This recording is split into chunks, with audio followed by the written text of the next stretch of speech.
welcome everyone to episode 11 of the Craft Lyfe. I'm over here at my second home away from home, Orchestrated Minds, and today I get to interview my brother from another mother, my homie Davy. Oh, wow. What an introduction. Thank you so much, Sam. We love having you here. So humbled that you would even think that this is your second home. I would ask the wife, anytime you get in trouble, you can sleep on our couch. Oh, love it. So Davy is a co-founder of Orchestrated Minds.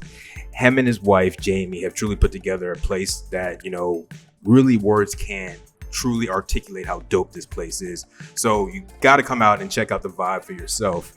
On today's episode, it's going to be a bit different from any episode we've done thus far. Normally, I rap about marketing, branding topics, but today, changing it up a bit. You ready for this? Absolutely. Always ready. So today, we're going to really get into the hustle, the grit, the mindset, that basically what you do to go after the dreams and to make that thing an actual reality. So when you hear the word hustle out loud, what comes into your mind? So for y'all listening, go ahead and think about that.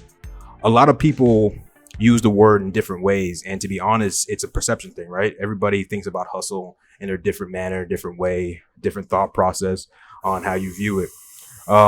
For the context of this discussion, the word hustle is to do whatever it takes to get to the goal that you want, right? But once you get there, the hustle isn't done then, right? It becomes a grind, right? That daily grind of waking up. Even if your bones hurt, even if you work 20 hours a night before, is getting up and making sure that that goal is still intact. And you got to constantly do that day out and day in, right? Even if you don't want to, even if it's a holiday, even if it's raining outside, you can't stop, right? What do you think about that? Well, I think I couldn't agree more, especially when I look back on like my previous life before brewing. When I think about brewing, I literally got into this because how much I loved it. So I think I'm in a very unique and a little bit of a different stance because I'm never tired or not looking forward to coming into work. Making beer has changed my stress levels. It's changed my expectation of my own life. And it's just something that I thoroughly love. So yes, it is a lot of hard work and we do hustle a lot. And we do work extremely long hours, et cetera. But I never, thankfully, it never is like a burden on me. So I'm never thinking in my own mind like, I don't want to do this today. Look, there's always times when you don't want to clean or you don't want to rack 47 beers or something like that. But it's never to the point of like I am in a bad mood because I have to do it, or I am laying in the bed for 10 or like saying, I need 10 more minutes or 5 more minutes. Let me hit that snooze button. It's quite the contrary for us here. I hope all of us and the whole team feels like that we love what we do. We create a really fun environment of working. So we look forward to coming in every day and creating really dope beers and really dope like labels and marketing for all of our followers and supporters of our craft. Man, and when we say that, like when you achieve a bit of success, and success is, way differently, you just can't stop then, just because, you create this good beer's going to kick out, right? So you gotta continue to sharpen that knife, continue to sharpen that arrow day in, day out. So the best person that I know to talk about this is my man Davy. And I self-proclaim you the Gary V of the brewing world. No doubt, man, because the energy that you bring in here, man, and I'm not just spitting these words because of the beer and everything like that. The energy you come in here, dude, I seen you here smiling all day. When I brewed with you last time, man, you just, you keep that energy up. You're working on your feet all day. I worked with you. My feet the next day, I was done. It felt like I was in the gym the whole day. So, to come in here, how many days you brew? We currently brew anywhere from 3 to 5 times a week. So 3 to 5 days a week. Plus you're and then we're open 3 days a week that myself, Marcos, and Jamie are usually rotating bar shifts as well. So we're here 6 days a week at least with probably 60% of that time brewing and 40% of that dealing with customers. And sometimes those days, they overlap. I'm sure customers will tell you they've been in here and they smell that work, they smell that mash. We're running to the, you smell it right now. We're brewing right now. We're opening here in an hour or so. So, I think that the customers really love that about us, and we really love giving them that experience. So many times you go into a brewery and it just smells sanitized and bleached. Usually when you come up in here, it either smells like a dog or it smells like a brew, and we like it like that. We really like to give customers that kind of full enriched experience, whether it's us smiling and talking to them in the front, running to the back to check on a roll-off or a runoff. Customers really like to see that. I think nowadays you're seeing less and less brewers, owner brewers, especially with doing front of house service as well. So it's one of those things that we really enjoy. It adds a level of character to what we do here at Orchestrated Minds. Nice. So Davy started Orchestrated Mind with the dream in mind, and he did everything in his reality to make that dream come true, man. And thank you for allowing me to come kick it with you again, bro. Absolutely. Really appreciate that. So real quick, to add a little bit of context, and let's do a quick, I'm going to time you here, 60-second elevator pitch of what you were doing before owning this place. Okay, so my background is software engineering. I worked in video games and medical device primarily, mostly big time like Fortune 500 companies. Really great, provided a really great lifestyle, but it just wasn't very fulfilling to me, especially once I got out of video games and moved to South Florida and started getting into medical device. My background is doing everything from testing to developing and working with shareholders to ensure that their vision is what we put into the product. So you a smart dude, man. My dad's a PhD. I think, the apple doesn't fall from the tree. Smart, I think, is always, it can be antiquated many things. I just like to think that I'm quick on my feet and I'm available to pivot at any given time with very short notice and try to be as successful. And I'm driven to be ultra successful just by nature. I love it, man. I love it. So before we get into it, man, I posted a quote yesterday, and I just want to go ahead and open up this podcast with this quote. This person told me Abraham Lincoln said it. I'm not sure if Abraham Lincoln's that raw to say what I'm about to say. He probably was. But listen to this. Things may come to those who wait, but only the things left by those who hustle. I'm going to say it one more time, man, right? Things may come to those who wait, but only the things left by those who hustle. What does that mean to you, bro? Well, I mean, for me, and I have a lot of friends, not just in this industry, outside of this industry, who work their tails off, but maybe a lot of things fall in their lap. And I think that what that says to me is that you can wait for great things to happen, or you can continue to bust your ass every day and make those visions come a reality. And I'm on that latter end of that. Like I definitely wasn't born with a silver spoon in my mouth. We had no backers or financial investments for our brewery. And so everything from creating our business plan to writing the monthly check for the trash is on Davy Martin's shoulders. I think that a lot of breweries are much larger than us and they have bigger teams that handle some of those things.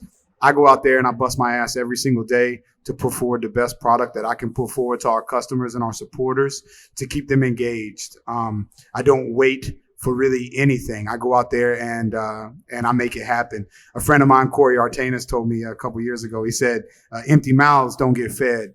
And so I think a lot of the times, you have to believe in yourself and trust your vision. And every now and then you got to send out a message or go and meet somebody and shake their hand and just keep it 100 with them and ask them, what their goals are, or do they want to work with you, et cetera. You surround yourself with like-minded people who are diverse and complex, and it'll help make yourself successful. Oh, wow. Some deep stuff right there, man. Thank you. For sure. That's just the facts, though. I mean, this isn't BS. I'm not blowing smoke up your butt. I mean, this is how I live my life every single day. I want to be number one, and I'm willing to work as hard as that takes without cutting corners to make that happen. Absolutely, man. So let's get into this questions, man. Tell me that feeling that has you coming in here every day with a smile, despite working 12 to 15 hours, brewing all morning, and then working your tap room at night. What drives you? Well, besides my wife, making my wife smile makes me work extremely hard. Besides that, I could go on for hours about her, how wonderful she is. But, when we met 12 years ago, we laid out sort of our life goals. And at the time at 22, 23, my life goals are different than they were today. But we had a very clear understanding of the expectations that we expected of ourselves. So whether I was getting a paycheck from a corporate job that was amazing, or whether I was going out and creating my own business, I knew that I wanted to make sure I gave my all 110% every single day, so that when I came home, I had a good conscience and a clear conscience saying that, I did everything I could to fulfill my promise to my beautiful wife, as well as to fulfill the promises to myself. When I think about, what makes me smile, bro, like I get to create beer, and people come in here and they crush it on the taps. Mm-hmm. It is the most rewarding feeling ever when someone sits down and they say, oh my God, this is amazing, or, oh, this is one of the best beers I ever had, or, oh my God, you're playing this song from Master P in the 90s. I can't believe this playlist. Like, it's little things like that.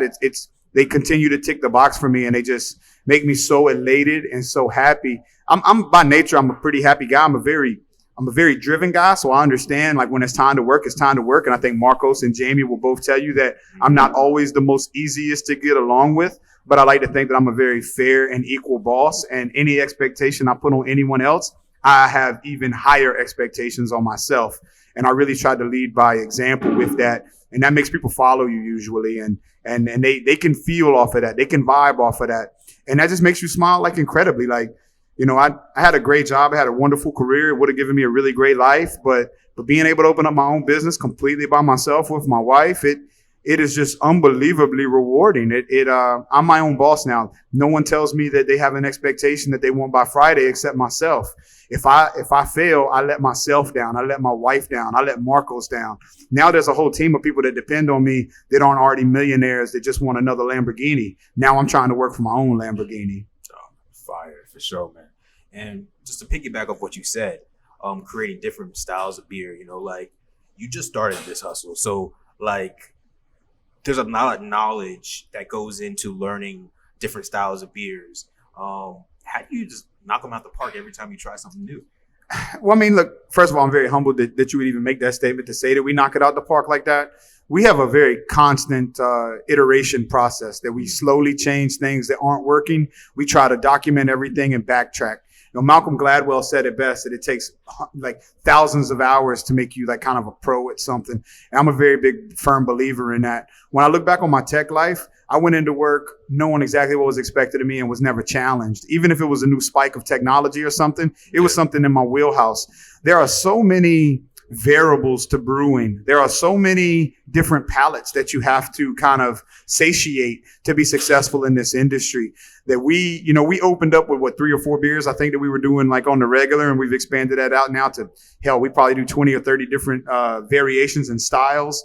So brewing was the only job I've ever had in my life besides farming with my dad, where every single day you go in and you are emotionally, mentally, and physically challenged to be better than you were yesterday. And that's really what I take from it. Like, for me, that's why I'm so like stoked, and I love for constant tweaks and creation. This allows us to do pretty much whatever we want. I name the beer whatever I want. I use whatever ingredients that I want. Obviously, we take feedback from our customers. We take feedback from things like Beer Advocate or Untapped or just social conversations, or what the new trends are. You're constantly looking for new trends, but you also want to be respectful of the traditional stuff and put your own spin on it. The thing about beer is it just really is a blank slate, and we're artisan crafts. So it's like I can really do whatever I want, and people can either bash you for not being super traditional about it, or they can really love your play on it. And I think you're always going to have a little bit of both, but we just try to continue to stay true to ourselves and our vision, while respecting traditions, as well as being like forward thinking with stuff that is new. Sure. Whether it's milkshake IPA, nobody was doing that in the 70s, and it's not something I'm super crazy about, but it's also something that I would be ignorant and would not be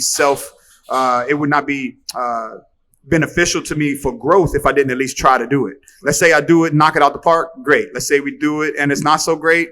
Now we need to tweak something. Again, maybe it's not my favorite, but I know people love that. So we need to be continuously making that product better, just like every product, whether it's a Pilsner or a Stout. For sure. So you talked about in that first little segment of you talked about the word failure. What does the word failure mean to you? Failure to me really is like non-existent. It just as a human being, I'm a big gym rat, played tons of sports. I worked, like I said, multiple Fortune 500 companies. Growing up on a farm and just seeing, obviously, you plant a crop of plants and some die and some survive. Failure to me is just, like I said, that would be like adversity allowing me to stop what I'm believing and dreaming. And so failure to me is really non-existent. I would say there's more, for me, I look at it as there are obstacles and there are issues that we have to overcome. Allowing failure into my psyche is just not, first of all, it's not beneficial for our company. It's not beneficial for our employees. If someone comes in and sees my shoulders are shrugged because I'm let down about something, that energy is going to rub off on them. So again, for me, failure is a falsehood. It's not a really a word I want in my lexicon. I would just say that that's just not something that really exists at Orchestrated Minds. It's just obstacles. When we screw up or we hear, via Untapped that something was wrong with a beer, we have to go back and we take an introspective look at ourselves. We look at our processes and we look at how we can fix that problem and make it better. I wouldn't really consider that a failure. And I just really wouldn't consider anything that we do here, in general, failure just is a word that we don't really allow in this house. Nice. So if you had to pass on your number one recipe for success, what would that be? Hard work over everything. Love that. I mean, look, and there has to be like a 1B to that, right? So you figure 1A would be hard work, and 1B is going to be like listening to your base, like listening to your supporters, listening to your fans of your beer. You're always going to have people that come in and rate you a 5-star because they love you. And you're always going to have people that come in and give you a 2-star because they think they can make better beer than you, even though they have like a tech job. You have to be able to find the middle ground of that and be able to work with it. You're never going to make everybody happy, and trying to do that is fairly impossible. Now, keeping a good attitude and being able to deal with people the right way is a skill set also. But yeah, I mean, you just have to kind of keep it going and just keep mixing it up. Yeah, with all that, creating new beers, just trying to grow this organization. Does fear inspire you or does it cripple you? Again, I mean, fear and failure, I think that, they kind of go hand in hand. Look, I'm driven by fear, right? The unknown. My wife and I, both of us, before we met, we moved with no friends, no family to Arizona for college. Then, when we moved for her to go to law school, we moved with no family, no friends to Miami. I think that very many people are too scared of that. Too many people that are in my hometown of Halifax, Virginia, that will live and die there, that will never even leave there for vacation, but much less leave there for an education or to create their own life. There's many reasons for that, family and everything. And this is in no way a knock on that. We need people to stay in our hometowns, et cetera, to make our hometown still be successful. But I was always just very driven to go out and kind of live my life. And the diversity that I was seeing where I grew up just was non-existent. So fear, to me, is kind of a laughable term. Fear should make you feel alive. Fear should give you goosebumps. It should make your stomach turn and give you those butterflies. Like, oh my God, is this going to work? Like, you have to friggin' try. You know what I mean? Like if every day I just woke up and just continued to go to my office job, like I said, my life would have been great, but I would have been like fairly miserable. Like I couldn't stand the people that I worked with. I couldn't stand my bosses. No offense to you guys. I love you guys. But yeah, it's like, it's like they didn't understand like my mindset. They didn't understand like what I expected out of life. They thought that giving us a 401k and healthcare was supposed to satiate my, I guess, entrepreneur like mindship, and they were going to just kind of hold their thumb over me, and you were always going to be capped out at this. And, I've never really understood that. I understand that people need that, especially coming straight out of college. It's just, that's not how I'm wired and that's not how I'm geared. Oh, awesome, man. So let's go back into, the whole thing of you're a new brewery in the area, right? Yes. All right. How many years have you had prior to starting this place of commercial brewing? Oh, zero. I was a home brewer for about 4 or 5 years. I reached out to everyone in the industry. I won't name names, but I sent my resume to everybody saying I would work for free. I would work for minimum wage. No one really wanted to give me an opportunity. And by the same token, most of the people that I talk to, they kind of take you as a joke when you say you're going to open up your own place. They don't take you serious. Most of these pro brewers, they've heard that story a million times, whether they're owner brewers or whether they're just brewers at a big conglomerate. They've heard that story a million times. I'm just not the type of guy to blow smoke up your ass. If I say I'm going to do something, Sam, I'm going to do it. So with all that being said, how do you find the motivation to rise above all the odds, all the negativity, and just keep on the grind, man? And listen, you producing. So it's not like, you're out here just fumbling around. You're actually producing, and Untapped don't lie. So, well, I mean, we're very humbled, right? We're number 1 right now on Untapped in South Florida. We're number 4 in the state. Untapped don't lie. We have much higher aspirations than that. But we want to be number 1. But the crazy thing is, prior to this, you have 0 commercial brewing. You have zero. Four years of home brewing at home. Have you worked inside a brewery before this? I had never worked inside a brewery. I had never racked a beer from a unitank into a keg, into a Sankey keg. Mm-hmm. I remember the first time I did it. I didn't even know that you had to take the little ball out of the Sankey coupler. I had to call my friend Mike Demetrius over at Gulfstream because I was super flustered. We're about to open, and I can't rack any of my goddamn beer. Yeah, shout out to Mike. Big shout outs to Mike. Mike helped me so much, and his patience with me too. From letting us carb up over there to everything. I didn't understand a lot of the processes. I just knew that the time was right, the building was right, the lease terms were right, and look, you got to think this is pre-COVID too, right? So the world was kind of your oyster, right? My wife was ultra supportive of this idea. We thought we had it all figured out. Obviously, we learned many, many, many valuable lessons in the last year. But there was a million things I didn't know. But I knew that if I didn't take that chance, Sam, if I didn't bet on myself and my level of competence and my level of willingness to work hard, that it was never going to happen. And ultimately, I mean, look, bro, we're 16 months in and you're seeing the numbers and you're seeing, people are talking about us and you're here interviewing us and we've been in numerous magazines now. Like, people know we're coming. And I'll tell you, there's a lot of people that have not been supportive of this movement. They were not supportive before. They're not supportive now.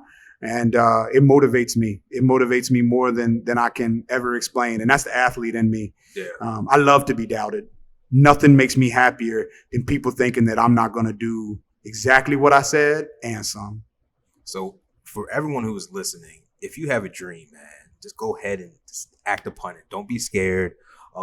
Use everything Davy said as motivation to go ahead and pull the button, because if you never did this, this place would never exist. And I couldn't imagine my life without Orchestrated Minds. I know Marcos is over here working. I hope Marcos couldn't imagine his life without Orchestrated Minds. I get chill bumps, man. Literally, like, look at my arms right now. Look, I'm serious. I get so passionate about this because I'm gonna tell you, to a man, to a woman, whatever, if you believe in yourself, there truly is nothing that you can't do. And I know that people are gonna say, "Oh, it's a cliche." You happy going into your job, punching a clock every day. I wasn't, and I bet on myself. And look, this could all fall apart tomorrow. Maybe we something horrible. Who knows what could happen, tomorrow. But I can tell you that today we're trying to be better than we were yesterday, and that's been our progress, and that's been our mental ever since we came here. I was very clear with Marcos and Jamie of my expectations of them, but I also try to give them the space to grow and take over as well. I want them to be bosses. I want them to. I know they want it as bad as me too, but I want them to be able to do everything I can do. I just want to make sure that I can do everything they can do. I hear you on that. So, what does it take to stay relevant in the craft beer industry pertaining to your work ethic and drive? Oh man, that's a tough question. I think that you have a couple of different things, right? Like, you want to open up a huge brewery and just go into distro. That's a different tier than us. Mm-hmm. You want to make traditional beers, like maybe like say Sans or even like funky stuff. That's a different tier. We grew up in sort of the beer scene of like the Veil and Other Half and Trillium and Treehouse, where every single week people were putting out multiple new varieties of beer, multiple new varieties of multiple new styles of beer. And that was something that we really harnessed here at Orchestrated. And again, we're small, right? We're the smallest brewery, maybe the smallest in the whole state. I don't know, but I know we're very small. Now we have a ton of fermenters and we move a lot of weight, but we're very small from a brew house standpoint. And I think that also makes people not take us as serious. I think that has changed over the past few months, especially doing big collaborations with our friends down at Dania Beach. And we've been flying around. We have some things under wraps that are going to drop in barrel aged beer that we can't talk about, but in other places, with big name guys. And it does kind of suck, some of our own like friends, like locally, maybe haven't like reached out to us because we think we're trendsetters. We really do. We take a lot of pride in that, but we're trying to make our own lane, make our own path. So when we say, how do we stay relevant? We just keep dropping straight fucking fire. You know what I mean? And like, not just that. I mean, like, I don't want that to be taken the wrong way. I mean, but that's how we feel about it, right? We want to make really dope stouts. We want to make like forward thinking IPAs. We love making saisons. We love making pilsners. Like, we love making beer. And so we just try to make it and produce it and give it really funky, fun names. People come in, they get the vibe that we're kind of like more of like that 90s kind of grungy hip hop, that New York hip hop vibe. So, you know, you'll see a lot of names of ours that kind of reference maybe drug dealing or designer clothes or something like that. And we have a lot of fun with that. And we see the interaction from our followers that they love it. They eat that stuff up. And constantly having that list change. I think, you know, as of this film or this recording, I don't know, you know, the dates that are special, but man, we're dropping 7 beers this week. We got 9 taps, fam. We dropping 7 beers this week. Next week, we dropping a BA bottle. We dropping another stout bottle and another 4 friggin' beers. So the way that we stay relevant is we work our ass off. We don't believe in, you know, with COVID, it helps you. You can't like be tempted by taking vacations, you know? So let's also shout out COVID. But no, I mean, it sucks, right? COVID sucks, but it really made us, introspectively look at ourselves and continue to kind of flex the muscle of being able to pump out so much new beer. We're very humbled. Like, we'll tap a beer today and a couple of them are going to be sold out tonight. And that's amazing. Like, to be able to think that and to be able to kind of forecast that for our books and for our brew schedule. And that's what we want to continue to do. You know, we want to continue to stay relevant by having a really fun and interactive Instagram. We love Facebook. Facebook seems a little bit outdated to us, so we don't really fool with Facebook other than sharing what we share to Instagram since they're family companies. Mm-hmm. I got about 700 messages on Facebook. Sorry, guys, I don't read those. I really love you, and I really do appreciate you. But holler at us on Instagram, and I promise you I'll get back real quick. You know, and that's how we do, man. We try to do videos of us brewing. We do videos of us having a good time. We do we repost people enjoying our beer all over the country, all over the world at this point. I mean, people are drinking our beer everywhere, whether it's Norway. We just got reached out by South Korea. South Korea wants to bring our beer in. We obviously don't have the bandwidth to be able to do that, but we are humbled that they even care, and they looked at us like that. And we have a ton of connections in New York and Boston that are really pumping to get us up there. You know, our friends Nomad Distro, we're really trying. We have a plan to get into 4 or 5 bars and whatnot in Miami and Fort Lauderdale this year. That's our goal. Big ups to you, man. Thank you, man. Like, we really want to get that stuff out there. You know, anytime you can get more eyes in, that's what you want to do. But the way that we stay relevant is we continue to pump out promotional sort of photos and engagement with our social media. Nice. Everything else is kind of taken off like by itself. Like, we've been approached by so many people to do podcasts and do interviews and stuff. And my gosh, I'm so humbled by that. I'm so grateful for that. I appreciate the opportunity. Oh my God. Like, we would have done it with you 10 years ago, whatever, bro. I would love this guy. But I mean, seriously, you know, outside of that, I mean, it's been incredible, but word of mouth and guerrilla marketing was something that we always wanted to do. Mm-hmm. And we've really seen that be beneficial for us. It also helped because of our size. If we were too big, too fast, you know, we're already only open 3 days a week. People are demanding, why aren't you open 5-6 days a week? It's like, bro, if I was open on Sunday, there'd be no beer for you. You know what I mean? So it's like when people are driving down from Boca and Miami or even like Tampa, we've had like, your butt needs to get in here on Thursday or Friday, because Saturday, like, we're kicking stuff so fast that, you know, and look, I get it, man. It's a bandwidth issue for us, but we try our best to take care of our locals while organically growing outside of our local stratosphere. Oh, for sure. So the theory of working hard. So with hustling, right? Everybody thinks staying busy, that you're actually doing something, right? So that's a joke. Working hard or working smart. What's your thoughts on that? All right. So that's like the old adage. And this is the same, man, when I was in software, and it's the same with Marcos and I when we're brewing, man. Working smarter versus working harder, right? It's like, bro, I'm going to put in 15 hours. But every process that we're doing, how can I shave 10 or 15 minutes off without cutting corners? How many times are our hands in our pockets? Are we sitting on our ass not doing anything while we're waiting for the next step? That to me is unacceptable. We need to find out ways to streamline everything. If we're canning while we're brewing. If we're waiting to run something off, then we're creating a label, or we're starting to sanitize bottles. Like, there, you know, we're cleaning a fermenter. Like, as a small man operation, everybody here has to wear multiple hats. I mean, sure, I sign all the checks, but other than that, everyone here is expected to be able to do what I do and some. So multitasking. You have to. That's the only way for our team to be successful. That's the only way for Orchestrated Minds right now to be successful. We've had a big fear with COVID that we haven't ramped up our staff because I don't want to furlough people. Marcos could attest to that. We never had to furlough him through that entire COVID layoff. And I think that he's very appreciative of that. I think his wife is very appreciative of that. And that's what we care about. We care about our people. We love our team. I got to talk to Marcos because we need to do a restaurant outing, Marcos, in the next week or two. Next Sunday or the Sunday after, we need to do a employee appreciation day. We haven't done anything since October, so we're past due. But in all seriousness, that's what it's about.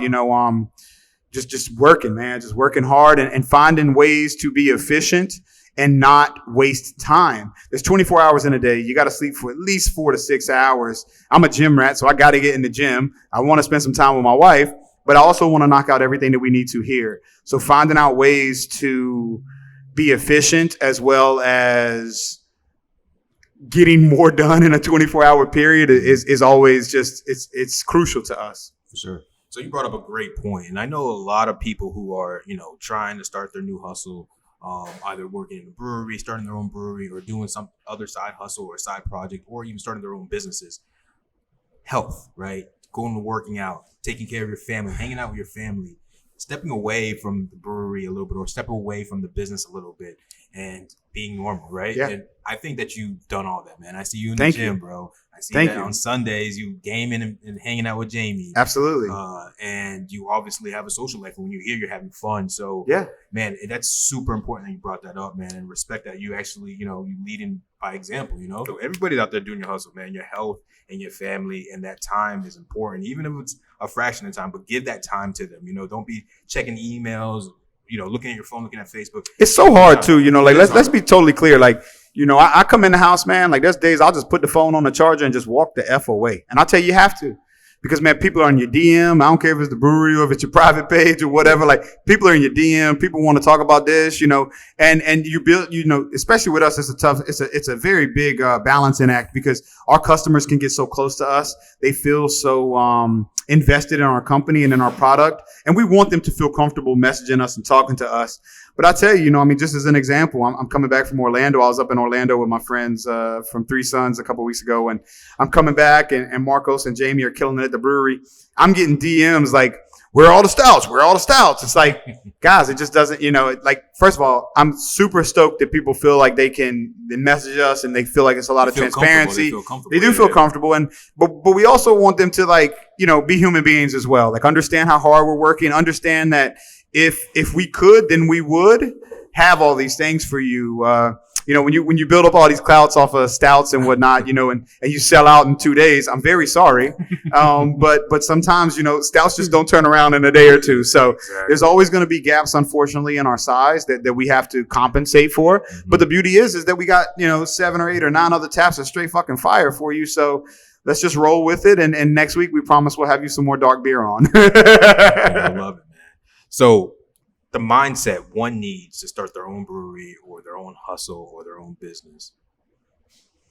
Well, take brewing out, right? Let's to start your own business, right? Mm-hmm. The first thing is going to be, without a doubt, and without people smacking you on your butt and telling you how great your poots stink or how great your poots smell, don't stink. You have to have self-confidence and not, you got to be humble, right? But you got to have self-confidence. You have to believe that you can do this. And that you can do this without anyone else. There's always going to be hanger-ons. There's always going to be people, once you're successful, that want to help out. I can't tell you how many people have come in here trying to offer us money for investment and all that. And what do we say every single time?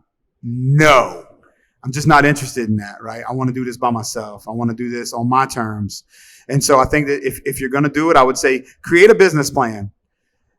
Plan to be bigger than what you are opening. We opened as a nano. We're already thinking about 7 barrels. So it's I knew I had to open as a nano because that's what I could afford. I wanted to pay for everything myself. Now, we did get some help from the CRA. We did get a reimbursement. My wife and I paid for everything up front, and they did reimburse us, but they did not pay for anything until we paid for it. So we still had to have all that funding. And I know not everybody has that opportunity, and sometimes you have to go and meet partners, or you want to be 10 or 20 barrels out the gate. Everybody does it different. But I would say that self-confidence and a clear understanding of what your vision is, not necessarily like what you want to do or what you think would be cool, the artwork on the walls, the music that you're playing. You need to have a clear understanding of what it is that you're trying to build, and your expectations need to be clearly defined of yourself and anyone else that's going to join your team. So I would say confidence and a very clear understanding and expectation of yourself, and a great business plan. Nice. So last question. So to that person who's already hustling, working hard, doing everything they can to grow that business, that side business, that hustle, but they're getting tired and they want to give up, man, what would you tell them? You know, I take the words from Jimmy V, man. Don't give up. Don't ever give up. You know, it's like a cancer patient fighting it. And obviously, I'm not trying to antiquate those two. Obviously, one is much more serious than the other. But I'm the type of person, again, I don't believe in failure. I'm not scared of fear. I'm more or less driven by fear. So I really think that, you know, if you feel like giving up, you need to ask yourself two questions. Did you care enough to start with? Because are you giving up because it was just a hobby and you're really like super happy with like your office job? Look, if that's the case, you can have a wonderful life. Like, you know, you can do everything that you want. You can take those vacations. You can get that Range Rover. You can do everything that you want off of someone else's company and corporation. But if you are truly believing in yourself and you truly believe that you can add a different perspective to the industry or the community, or there's a service maybe that's lacking, because this isn't just about beer. I mean, this is about, you know, entrepreneurship. If you really, really believe in yourself, you're going to work as hard as it takes to make it happen. You know, again, going back to your point of failure in my mind, really, like thinking about it now, is like, if you just screw up or you fail at a business opportunity and you don't learn anything from it. You know, when I was 19, I moved to St. Thomas in the Virgin Islands, and I opened up an import-export business called Brims and Bikinis. I sold New Era fitted hats and Brazilian bikinis. You can still find it on the internet. I opened it under Franklin Hamilton LLC because it was 20s and 100s, baby, let's go. And it was, you know, or 20s and 50s, you know, but it was, you know, but yeah, I mean, in all seriousness, and I guess by terms of failure, I failed at that. But what I took from it was unbelievable introspective into handling your own business, running your own business, especially with e-commerce. This was back in 2006. The world is a lot different now. The internet is a lot different now. I think if I did that same thing now, I would be more successful.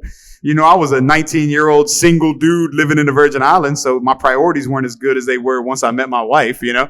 So, I mean, you know, your life changes and stuff like that. But if you really, really, really believe in yourself and you believe in your craft, you have to give yourself an honest chance. And I would encourage anyone to do that. I think that if there's any homebrewers out there that's listening to us, listening to this podcast, we have been such an open door to all the local homebrewers. Yourself, I think of Alan from Hillside. I think of John from Brulahan. I think of John from Brewster. I think of Silver from Silver Brewing Company. And I know I'm missing some guys probably that I didn't mention. I'm really tie-dye. You know, there's a multitude of these folks that they love to make beer, and whether they want to be a professional or they just love making beer. We have an open door policy here at Orchestrated Minds. Come in, pick our brain. I'm always more than happy to discuss. Now, obviously, you know, we may be busy or we may be brewing, and there's times when I have to be short. But like, if you ever have questions about anything, or if it's something that you're feeling out, bring us in your beer. Let's talk about it. You know, I've always been very open to not just collabs with home brewers, which obviously we do that. I want to get your name on the board. I want people to talk about you outside of the people who you select to get your bottle. Let me tell you something. When you select to give people your stuff, whether you're charging them or it's free, charging them is illegal. If it's free, you didn't pay tax on it, it's illegal. They're always going to tell you that shit is fire. Yeah. You know, you need some, and I'm going to give you honest opinions, and it doesn't mean that it's good or bad, but people that you give your stuff are always going to tell you your shit is fire. It's getting them drunk, or it's getting them a booze, or they got a connection to a home brewer. They love that shit. They're not going to burn that bridge. Absolutely. But the best thing that you can ever get is honest feedback. And that's a hard thing to get in this industry. There's a lot of politics from other brewers that want to just bash you, or other people that don't want you in the industry, or don't want you to be their neighbor or something. You know, I'm of the mindset where I wish 50 breweries would open up right beside me. Let's turn this into Asheville. Let's turn this into Colorado. Let's turn this into Portland, where we are brewery destinations. I have no fear of competition. Competition doesn't exist to us, just like fear, just like failure. Like, we look in the mirror, and that's all the competition I need. I got to be better than I was yesterday. I don't care what someone else is doing. Man, dude, give up to you, man. Straight Thank you, fire bro. I today. appreciate you. But this is just the truth, and I don't want this to come off the wrong way. I don't want people to think it's pompous or it's hard-headedness or big-headedness. Like, we're working as hard as we can, and we want you to understand how hard we're working. Like, we don't take days off, and when we say no days off, we mean no days off. We are grinding to give people the best experience and the best product that we possibly can here at Orchestrated Minds. Man, absolutely. So to end this episode, I want to raise my glass to all the dreamers out there, to everyone who wants to get out there and make a difference, make their dream a reality, to all those who achieve their dreams and working to keep that dream, right? To all those who are staying up to 3 a.m. in the morning, fine-tuning their craft, to the ones who consume more coffee than the average employee does in 1 week, in 1 day, to all those being referred to as ruthless. Yes. Yes. Be ruthless. Yes. Here's to you. Keep hustling. Keep hustling, my man. Cheers. Cheers, my man. Orchestrated Mind is located at 803 Northwest 1st Street, Fort Lauderdale. Their website is orchestratedmindbrewing.co. You can find them on Untapped at Orchestrated Minds. Facebook and Instagram, Orchestrated Minds Brewing. But real quick, before I end this episode, I don't know if you're feeling this song, but I just had to play because talking about hustle, talking about you, had to play it. So I don't know if y'all can hear this, right? Everyone knows I love Lil Wayne. So. Ooh, that Weezy. Fresh pardon for young Weezy too. Let's go. Oh man. So to the Craft Lyfe community, keep supporting your local craft breweries. Peace and love. We out. Thank you. We love you, and thank you so much, Sam. All our supporters, all our followers, everybody. Thank you, guys. We love you. And we're gonna keep grinding. You can bet that. I love it.